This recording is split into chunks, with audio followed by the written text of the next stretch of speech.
నీవు పోగొట్టుకున్న ఆత్మీయ స్థితిని బట్టి దావీదులాగా ప్రాణం సొక్కేటట్లుగా ఎప్పుడైనా ఏడ్చావా?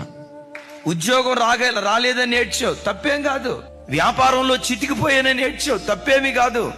కుటుంబంలో శ్రమ వెంబడి శ్రమ, ఆపద వెంబడి ఆపద, కష్టం వెంబడి కష్టం, నష్టం వెంబడి నష్టం, కీడు వెంబడి కీడు కలుగుతుందని ఏడ్చావు దేవుని సన్నిధిలో, తప్పేమి కాదు. నిన్ను అడిగే మాట, నా దేవునికి నేను దూరం అయిపోయా, ప్రార్థనా జీవితానికి దూరం అయిపోయా, పరిశుద్ధంగా బ్రతికే జీవితానికి దూరం అయిపోయా, కన్నీటి ప్రార్థనకు దూరం అయిపోయా, దేవునితో సహవాసానికి ఆయన సన్నిధికి నేను దూరం అయిపోయానని దేవునికి దూరమైన స్థితిని బట్టి ప్రాణం సొక్కిపోయేటట్లుగా క్రైస్తవుడా ఎప్పుడైనా నీ జీవితంలో ఏడ్చిన జ్ఞాపకం ఉందా?